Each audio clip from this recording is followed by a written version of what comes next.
Senate President Chis Escudero na hindi priority yung impeachment, no? Nabanggit mo meron pang CA na mga usapin, no, sa after niyan marami pa silang mga priority bills. Ano nakikita niyo po rito? Uusad pa ba o hindi na? Kasi kukulangin na sila ng oras. In fact, dapat ngayong araw yung pagbabasa ata ng no? Pero parang ilipat sa June 11 at hanggang kailan na lang ba sila? Admar, alam mo, una, siguro kailangan maintindihan ng nanonood at nakikinig, ang Kongreso merong legislative calendar.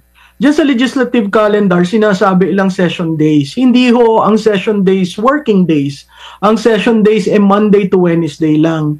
So kung sinabi na ang Kongreso ay naandyan hanggang June 13, hindi ibig sabihin na 10 araw ang session days. Hindi po. Ang ibig po sabihin, 6 na session days lang yan, Mondays to Wednesdays. Tapos po, ang session ng 19 Congress ay hanggang June 30 lamang. So, pwede sigurong extend but I doubt it very much kung willing sila kasi meron rin isang rule na you cannot have sessions 30 days before the opening, which is July 21. So, touch and go sila dyan kasi rules nila yan. Pangapat, ang Kongreso plenaryo. Kahit isang senador o congressman ang tumayo at magsalita ng magsalita, wala yung effect kung hindi didesisyonan ng plenaryo. Kaya napakahalaga po nating maintindihan paano ba yung session days, paano ba ang calendar days. At yun nga sinasabi ni Senate President Chis Escudero, sa June 11, mag-o-open, mag-a-adapt ng rules, mag-o-open yung impeachment court, pero the most they can do is for the prosecution to present and to give the defense 10 days to respond, which would mean they will end. Malapit sila sa June 30 ending ng 19 Congress. Meron po tayong rules sa Constitution, hindi po yan sa rules ng both chamber. Ang Constitution po nagsasaad ang impeachment, pwede mo lang gawin once every year. So technically, tama rin yung sinabi niya na nasa 20th Congress kung tatanggapin nila yan. Pero how do you go up against the constitutional provision? So, pupunta yan sa Supreme Court. Maraming dadaanan. Gusto pa ba natin yung ganong problema? Kanina narinig ko si Speaker na sinasabi niya lahat daw speculative. Hindi yun speculative. Base yun sa rules. At ang bola nasa Senado. So, kung titingnan mo, tinanong mo ako, ano ba ito, patay na? Noon ko pa sinasabi, right after the election, napakahirap mong ma-impeach na-impeach na, napakahirap mong makonvict. No? Kanina lang sinabi ni Senator Lacson, hindi mo kailangan ng 16 votes kasi ang 16 votes to convict, kailangan mo lang ng 13 votes. Just to decide, no, we do not have any jurisdiction, no, we will not open the impeachment court. Tandaan po natin dahil dun sa election, merong Duterte block dyan na 6.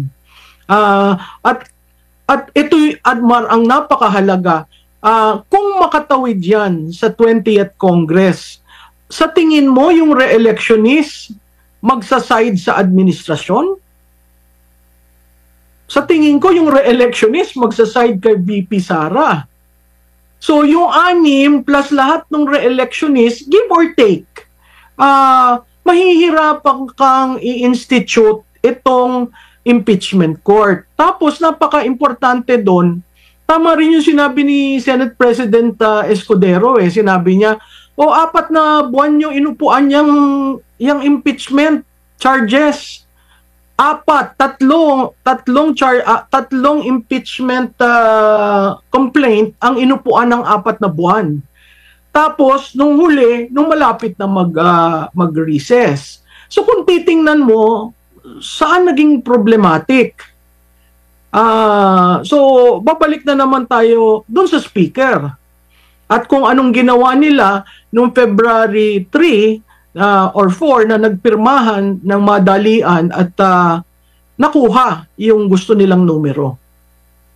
Si Senador Francis Tolentino, meron siya ding pahayag. Ang sabi niya dito, if we cannot conclude the trial before June 30, 2025, we must recognize this impeachment case functionally dismissed by constitutional operation and no action can be taken by the 20th Congress on the matter for lack of constitutional authority. Kahit anong pilit, hindi maitatawid lalo na't kung lalabag sa saligang batas. Prof.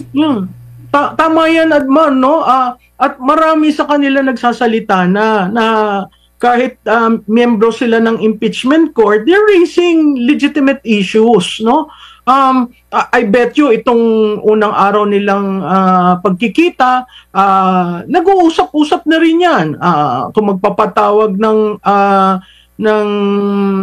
pulong ang Senate President, isa yan sa mga pinag-uusapan. Paano natin gagawin itong constitutional task natin? Open and shut? O itatawid natin, 'di ba? Napakahirap na gagawin 'yan, president setting. Tingnan natin, lalo na doon sa statement ng presidente na ayaw niya ng impeachment. Kasi uuwi at uuwi yan sa kanya eh. Dito tayo sa pagbibigay diin ni Vice President Sara Duterte sa paliwanag niya sa bloodbath, kasi nga maraming masyadong mababa yung comprehension. Binigyan niya ng linaw na para siyang pinapako sa krus dito, yung bloodbath parang sa kanya pinatutungkulan. My bloodbath. It's a bloodbath. My bloodbath. Ano masasabi mo, Prof? Basta ako naniniwala, may bloodbath. Mahirap pa yung crucifixion eh. Doon na lang tayo sa bloodbath. Kasi gusto nyong buksan ang confidential fund.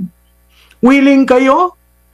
Hindi ko maintindihan itong national security natin, hindi nagsasalita. Kasi kung bubuksan yung confidential, yung paggamit ng confidential fund, and by the way, I am for it. I am for impeachment. Kasi makikita natin sino ang tama, sino ang mali, paano ginamit. Pero ako, uulit-ulitin ko, may national security implication yang ginagawa ni Speaker at ng mga kasama niya sa Kongreso. Kung willing kayong sirain ang bansa dahil sa politika nyo, so be it.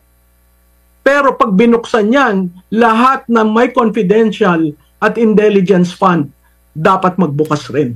Oo. Kaya siguro, kumbaga, kumpiyansa si BP Sara dito kasi meron din silang matibay na, sabi nga niya, kabilang ako sa 87-88% ba yung sa survey na gusto na maituloy yung impeachment bill or dapat humarap sa impeachment. Sabi niya, kabilang ako dyan. Kumbaga, kumpiyansa siya. Now, ngayon, nabanggit din ni Baste dun sa speech niya, no? Yung bakit kay BP Sara lang na confidential, dapat sa lahat. Which is, hindi naman pwede na pag-uusapan dyan sa impeachment, tapos kaugnay lang sa OVP na confidential fund yung pag-uusapan. Dapat sa lahat, kasi hindi lang naman po OVP yung may confidential fund. Parang confidential fund ang tawag sa intelligence fund na para sa military, confidential para dito sa sa executive or sa civilian. Prof, so makikita mabubuksan dapat mula OVP, OP hanggang sa lahat ng mga ahensya ng gobyerno. Meron pa diyang DILG, DND, NSC. Dapat buksan yan na lahat kung paano din ba nila ginamit yung kanilang confidential fund para at least dapat nga sabihin ng mga nagrereklamo dun sa yung mga naghahain ng impeachment o yung naghain ng impeachment na sabihin, dapat ginayan ninyo ang Office of the President, ganito ang tamang paggamit ng confidential fund. Pero wala silang sinabi na tamang paggamit ng yung best practices